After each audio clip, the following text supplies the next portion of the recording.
Queen found my journal and was shocked. "Do you love me, human?" she said. I froze and remained silent. The alien queen's violet hands trembled as she held the leather journal, her 6 eyes scanning the pages with increasing intensity. Marcus Hayes felt his heart stop. The private thoughts he had written over the past year, the observations about her kindness, her laugh, the way her scales caught the light, all of it was now exposed. He stood frozen in the doorway of his quarters aboard the Syntherian flagship, watching her read words he never intended anyone to see. She looked up suddenly, her crystalline eyes meeting his. The journal slipped from her fingers and fell to the floor with a soft thud. The silence stretched between them like a chasm. Marcus wanted to run, to explain, to do something other than stand there like a statue, but his body refused to cooperate. "Do you love me, human?" Her voice was barely a whisper. Trembling was something he had never heard from her before. Fear, maybe? Hope. Definitely. Marcus opened his mouth, but no sound came out. His mind raced through 1,000 responses, each one dying on his tongue before it could form.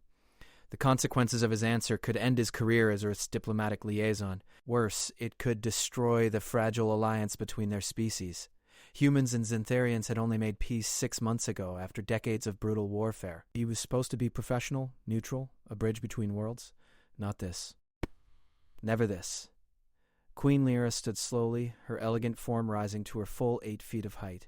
Her ceremonial robes shimmered in the artificial light of his quarters. She had come to return a data tablet he had left in the council chamber, or so she had said. Now, he wondered if she had been looking for something else entirely. "Marcus," she said his name softly, taking a step toward him. "Please, I need to know." He forced himself to breathe, his chest tight with panic and something deeper, something he had been suppressing for months. Every logical part of his brain screamed at him to deny it, to laugh it off as a misunderstanding, to protect himself in the treaty. But his heart, that treacherous organ, had other ideas. The journal lay open between them on the floor, his handwriting visible even from where he stood. He could see the entry from 3 weeks ago, the one where he had described watching her negotiate peace terms with the Orion Collective. He had written about her patience, her wisdom, her unexpected sense of humor. He had written too much. He started, his voice cracking. He cleared his throat and tried again. "Your Majesty, I can explain." Her scales darkened, a Xantharian sign of distress. "Don't call me that. Not now. Not after what I just read."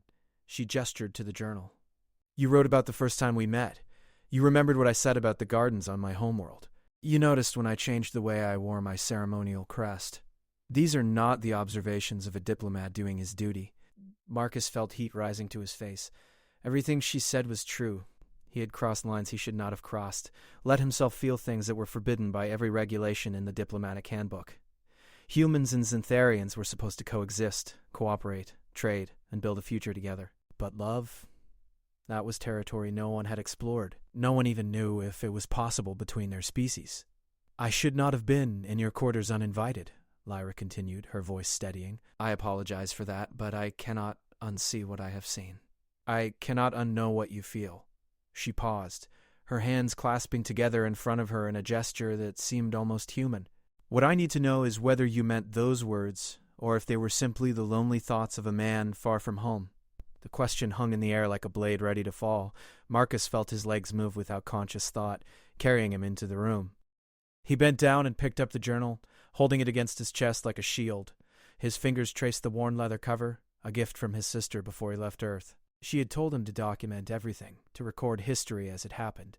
He had done that, but he had also poured his soul onto these pages. "I meant every word," he said quietly, the admission feeling like stepping off a cliff, but that doesn't matter. We both know this can't happen. Lyra's scales rippled with color, shifting from violet to a deep blue that Marcus had learned meant sadness. "Cannot or should not?" she asked. "There is a difference." He looked up at her, seeing the vulnerability in her alien features. It was strange how much he could read her expressions now, how familiar she had become to him over the months of working side by side. "Both," he said. "The Human Council would revoke my position immediately. Your people would see it as a betrayal, a weakness. The other species in the Alliance would question everything we've built. You speak of politics and perception," Lyra said, moving closer. "But what about truth? What about what we want?" Marcus laughed bitterly. What we want doesn't matter when entire civilizations are watching. I'm nobody special, Lyra. Just a translator who got lucky enough to be assigned to the peace talks. You're a queen, the leader of billions. The gap between us isn't just about species, it's about everything. She reached out and placed one of her hands on his shoulder. Her touch was warm, warmer than he expected. You think I don't know what it's like to be trapped by duty? Her voice carried an edge of frustration now. I have spent my entire life doing what was expected of me. I ended a war not because I wanted to, but because my people were dying and I had no choice.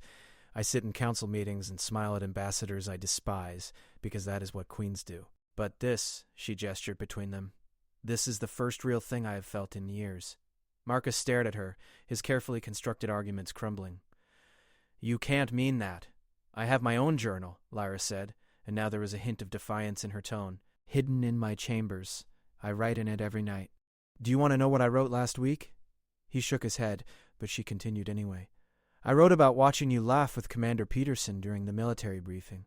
I wrote about how your species smiles with your eyes, not just your mouths. I wrote about wondering what it would be like if things were different. If I were not a queen and you were not a diplomat and we were just two people who met by chance instead of through war. She paused, her grip on his shoulder tightening slightly. So yes, Marcus Hayes, I know exactly what you feel because I feel it too. The confession hit him like a physical blow. He had convinced himself that his feelings were one-sided, a foolish crush that would fade with time. But hearing her say those words changed everything and nothing at the same time. The obstacles were still there, massive and immovable.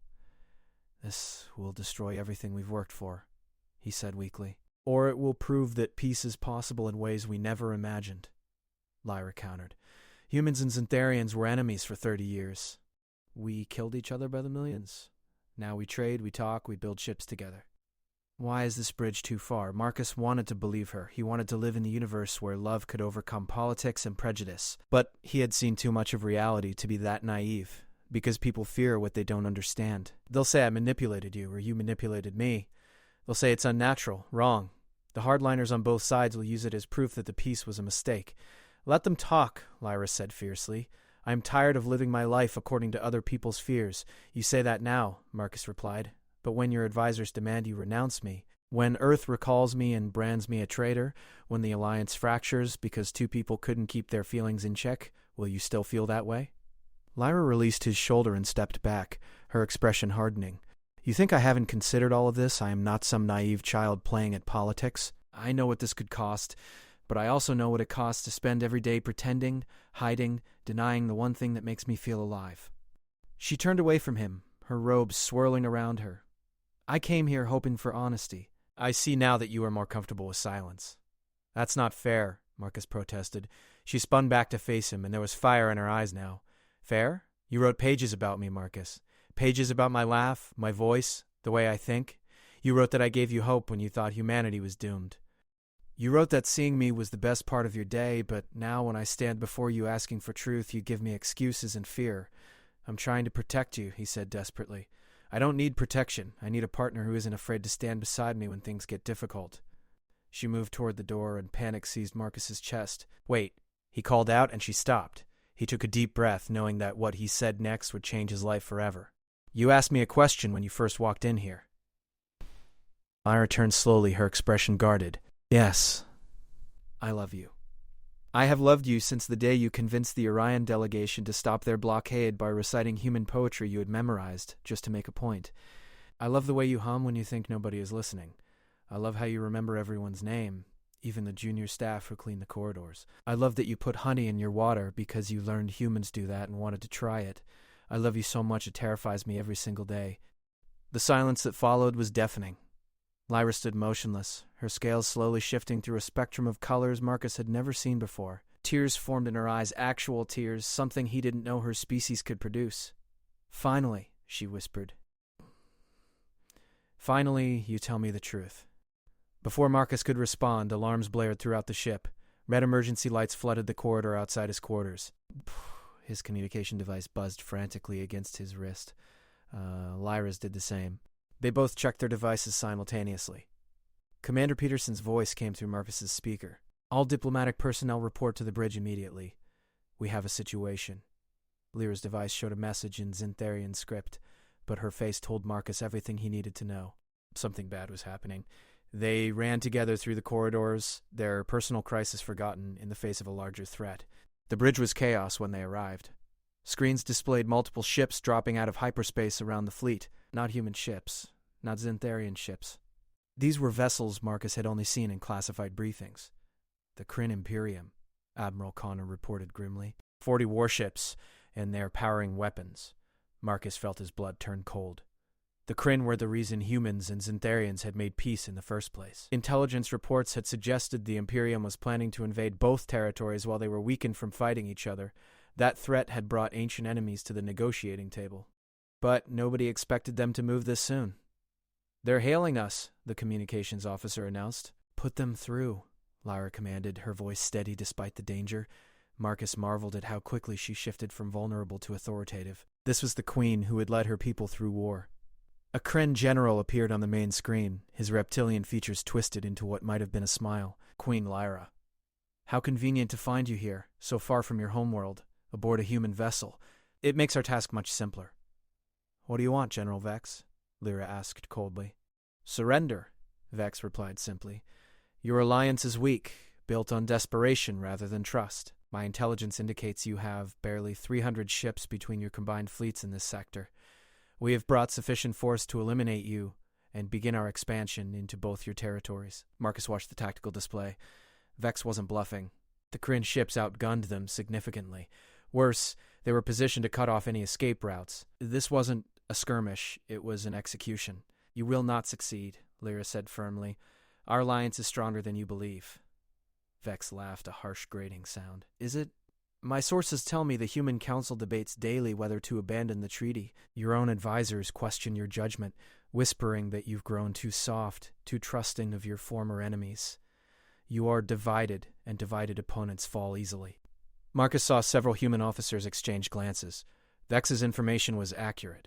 The alliance was fragile, held together by necessity rather than genuine trust. One serious blow could shatter it completely. "We have a spy," Marcus muttered to Lyra. "Someone feeding them information from inside our operations." She nodded slightly, having reached the same conclusion. "We need time to organize a defense," she whispered back. "You have 1 hour to discuss your surrender," Vex announced. "After that, we will open fire on the flagship. I suggest you spend that time wisely." The screen went dark. The bridge erupted in controlled chaos. Admiral Connor started barking orders, organizing defensive formations. Xantharian tactical officers coordinated with human counterparts, their earlier animosity forgotten in the face of a common threat. But Marcus could see the fear in people's eyes. They were outmatched, and everyone knew it. "We need to evacuate you," Commander Peterson said to Lyra. "If they destroy this ship with you on it, the Xantharian fleet will break formation to avenge you. That's probably their plan." "I will not abandon this crew," Lyra replied sharply. "Your Majesty, if you die here, you can't lead your people," Peterson argued. "We can hold them off long enough to get you to an escape shuttle."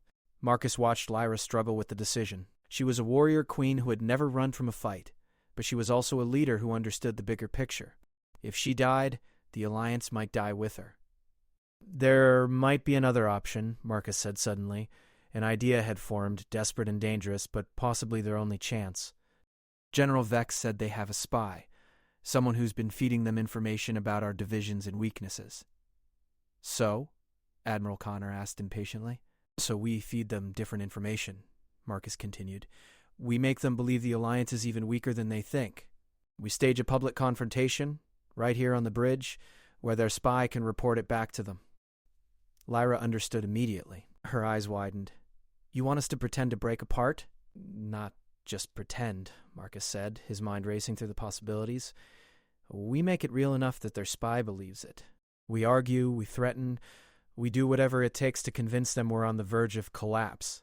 Then, when they move in for the kill, expecting us to turn on each other, we hit them with everything we have in a coordinated strike." "That's insane," Peterson said flatly. "If we divide our forces even as a feint, they could exploit it for real."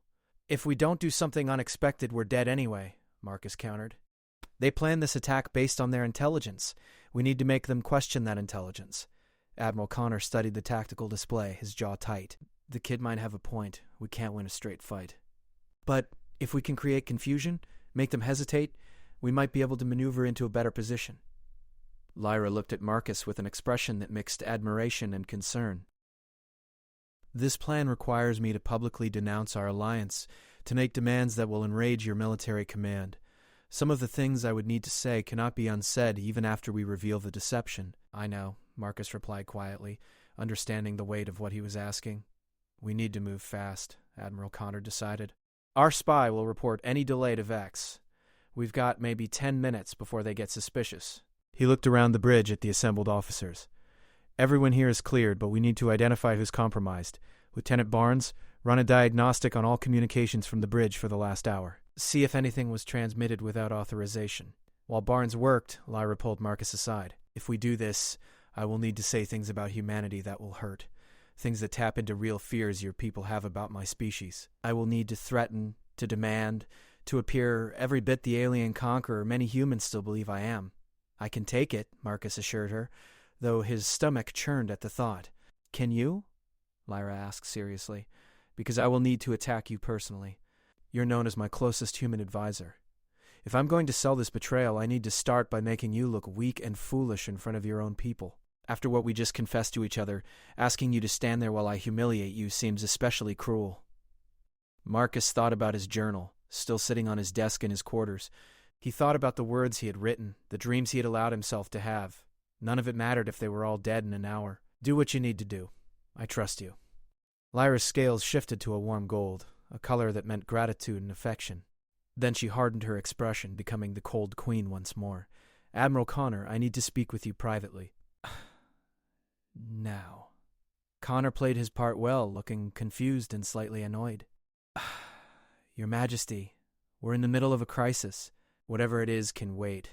It cannot wait, Lyra snapped, her voice carrying across the bridge. I have just received word from my home council. They have grave concerns about the human commitment to this alliance. Concerns that, given our current situation, seem entirely justified. The bridge fell silent. Officers stopped what they were doing to stare.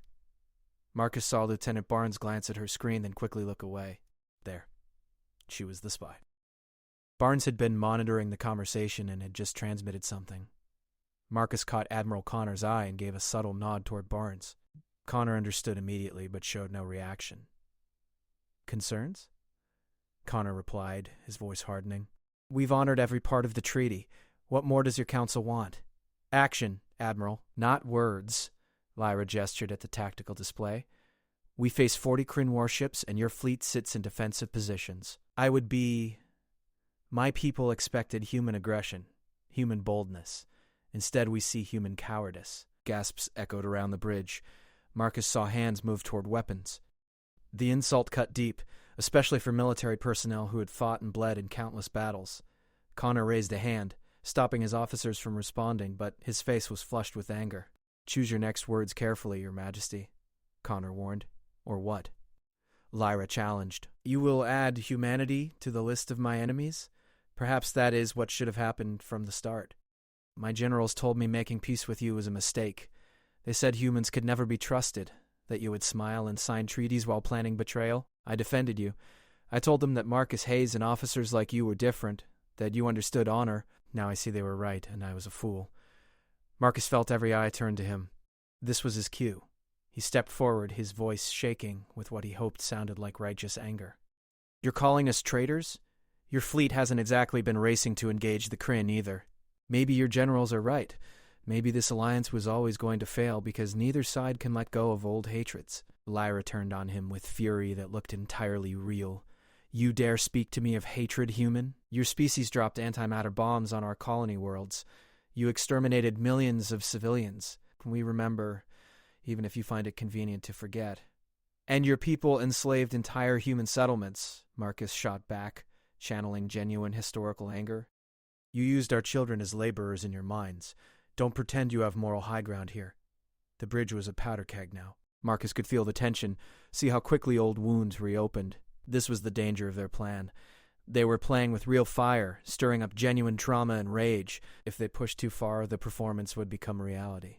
Enough, Admiral Connor commanded. Both of you, stand down. We have an enemy in front of us, or have you both forgotten? I have forgotten nothing, Lyra said icily. which is why I'm ordering all Xantharian vessels to break formation and prepare for independent operations. I will not have my people die protecting humans who view us as expendable." "You can't do that," Connor argued. "If we fracture our formation, the Kryn will pick us apart one by one."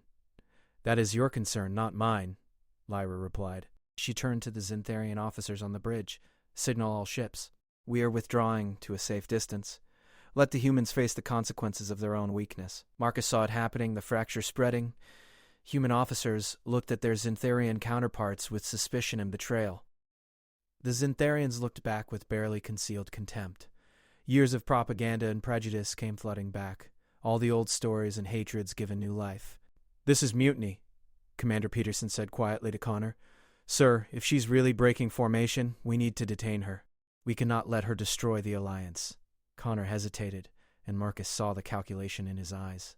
The Admiral was supposed to be in on the plan, but even he seemed unsure now whether this was still an act or if Lyra had meant every word. The line between performance and reality was dissolving. Lieutenant Barnes was typing frantically at her station, no longer even bothering to hide what she was doing. She was sending everything to the Kryn, exactly as they needed her to. But Marcus felt sick watching it happen. They had unleashed something dangerous, and he wasn't sure they could control it. "Your Majesty," he said, trying one last time to pull back from the edge. "Please reconsider. This is what they want. They want us divided." Ira looked at him with such cold disdain that for a moment Marcus forgot this was supposed to be fake. What they want is irrelevant. "What I want is to survive, and I will not do that by tying my fate to a species that has given me nothing but disappointment." She paused, then delivered the final blow. "Especially not to individuals who confuse diplomacy with delusion. I read your journal, Marcus Hayes. I know what you wrote. Those feelings you claim to have for me are nothing but human arrogance, the belief that you can possess anything, even an alien queen." "You disgust me." The words hit Marcus like physical blows. He had known she would have to say something cruel, but hearing his private confession weaponized against him in front of everyone was worse than he had imagined. He saw pity and contempt in the eyes of the human officers. The Xantharian crew members looked away, embarrassed for him. He felt his face burning, his hands shaking. Part of his mind screamed that this was the plan, that she didn't mean it. But another part, the wounded part, wondered if maybe she did. Maybe everything in his quarters had been a moment of weakness, and this was her truth. "Get off my bridge," Connor ordered Lyra, and his anger was definitely real now. "If you're breaking the Alliance, you can do it from your own ship." Lyra nodded curtly and strode toward the exit. As she passed Marcus, she didn't even glance at him. The door slid closed behind her, and the bridge exploded into heated conversation. Connor immediately began damage control, trying to reorganize their defensive positions to account for the Xantharian withdrawal. Marcus stood frozen, aware that everyone was watching him but unable to move. He had sacrificed his dignity, his reputation, maybe his heart, all for a plan that might not even work. Lieutenant Barnes had stopped typing. She sat back with a satisfied smile. She thought she had witnessed the end of the Human-Xantharian alliance, and she had just delivered that intelligence to General Vex. "Hayes," Connor said quietly, approaching him, "I need you to pull yourself together. We still have a battle to fight." "Did she mean it?" Marcus asked, his voice barely audible. "Any of it?" Connor's expression softened for just a moment. "I don't know, son. But right now, we need to focus on staying alive. If the plan works, you'll have time to find out. If it doesn't, it won't matter anyway." The hour passed in tense preparation. The Xantharian fleet did exactly as Lyra had ordered, pulling back to a position several million kilometers away. To anyone watching, it looked like a complete breakdown of the Alliance. The human ships clustered together in a desperate defensive formation, their weapons charged but their position weak. General Vex appeared on screen again, and he was smiling. "I see your alliance has crumbled even faster than I anticipated. Queen Lyra has shown wisdom in abandoning you. Perhaps we will be merciful when we absorb her territories. But you, humans, have no such hope. Prepare to die." The Kryn fleet began its attack run, their ships moving in perfect formation. They came in confident, expecting minimal resistance from a demoralized and divided enemy. They came in close, closer than they should have, anticipating an easy kill. That was when Lyra struck. The Xantharian fleet that had appeared to retreat suddenly accelerated at maximum speed, coming in from an unexpected angle. Their weapons, which had seemed powered down, lit up with devastating volleys. At the same moment, the human fleet dropped their defensive posture and went on full offensive, their formation opening up like a trap springing shut. The Kryn, caught completely off guard, found themselves in a crossfire. Their intelligence had told them to expect division and weakness. Instead, they faced a coordinated assault that showed months of joint training and planning. Human missiles and Xantharian energy weapons complemented each other perfectly, targeting the Kryn ship's known weaknesses with precision. Marcus watched from the bridge as the battle unfolded. It was brutal and swift. The Kryn had numbers and firepower, but they were out of position and confused. General Vex's face on the communication screen showed shock and then rage as he realized he had been deceived. He tried to rally his forces, but it was too late. The combined human and Xantharian fleet tore through their formation with practiced efficiency. "They're retreating," Commander Peterson announced with disbelief. "The Kryn are jumping away." Cheers erupted across the bridge. Humans and Xantharians embraced, united in the joy of survival. They had won against impossible odds because they had worked together. Admiral Connor allowed himself a rare smile. "Somebody get me Queen Lyra. I need to coordinate pursuit protocols." But Marcus wasn't celebrating. He stood apart from the others, his mind replaying Lyra's words. She had played her part perfectly, maybe too perfectly. He slipped away from the bridge while everyone was distracted and made his way through the corridors. He didn't know where he was going until he found himself outside Lyra's diplomatic quarters. He knocked, then waited. When the door opened, Lyra stood there, her scales a neutral gray. She had changed out of her ceremonial robes into something simpler. They stared at each other for a long moment. "We won," Marcus said finally. "Yes," Lyra replied. "Your plan worked." Another silence stretched between them. Marcus forced himself to ask the question that had been burning in his mind. "Did you mean what you said on the bridge? About my feelings being arrogance? I'll be disgusting you?" Lyra stepped aside, gesturing for him to enter. He walked into her quarters, noting the familiar decorations, the blend of human and Xantharian aesthetic that she had cultivated. On her desk, he saw a book. Not a datapad, but an actual physical book. His heart recognized it before his mind did. It was a journal, bound in leather similar to his own. "I meant every word I said," Lyra told him, closing the door. "When I said it in that moment, I needed it to be true enough to convince everyone watching, including you. That's what made it believable. I reached into the part of myself that was terrified, the part that wanted to push you away before I could be hurt. I gave voice to my fears and doubts. But that doesn't make those fears the truth of who I am or what I feel." Marcus picked up her journal carefully. "May I?" She nodded. He opened it to a random page and began reading. The entries were there, just as she had described. Her observations about him, her questions about whether peace could really last, her fears and hopes written in flowing Xantharian script that he had learned to read over the past months. On the most recent page, dated just that morning, she had written something in English. It was simple, direct, and had shattered the last of his doubts. "I love Marcus Hayes, and I don't know what to do about it." He looked up at her, seeing tears in her eyes again. "I thought maybe you had changed your mind," he admitted, "that when you had time to think about it, you realized it was impossible." "It is impossible," Lyra said, moving closer to him. "By every logical measure, this cannot work. Our species are different. Our duties pull us in opposite directions. The political consequences could be severe. But I have spent my entire life doing what was logical, what was expected, what was safe. For once, I want to choose something simply because it's what I want."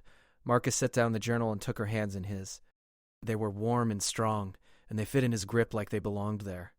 "The whole galaxy just watched us tear each other apart. Half of them probably think we hate each other now." "Good," Lyra said with a slight smile. "Let them think that. It gives us time to figure this out without everyone watching." Her expression turned serious. "But, Marcus, I need you to understand what you're choosing. This won't be easy. There will be opposition, scandal, and genuine danger. Some people will never accept us. Are you prepared for that?" Marcus thought about his journal, about all the careful observations and suppressed feelings. He thought about standing on that bridge while she said words designed to hurt him, and how even knowing it was an act, part of him had believed it. Love was always a risk. This just happened to be a bigger one than most. "I've been prepared since the day I met you," he said. "I just wasn't ready to admit it until you found my journal." Lyra laughed, and the sound filled the room with warmth. "I should apologize for invading your privacy." "Don't," Marcus said. "If you hadn't, we would have spent months, maybe years, dancing around this. Sometimes secrets need to be exposed." She leaned forward, and they stood there, forehead to forehead, breathing the same air. Two people from different worlds who had found something unexpected in the middle of war and peace and political necessity. The galaxy would have opinions. There would be challenges ahead, complications they couldn't even imagine yet, but in that moment, none of it mattered. They had each other, and they had chosen truth over safety. Whatever came next, they would face it together.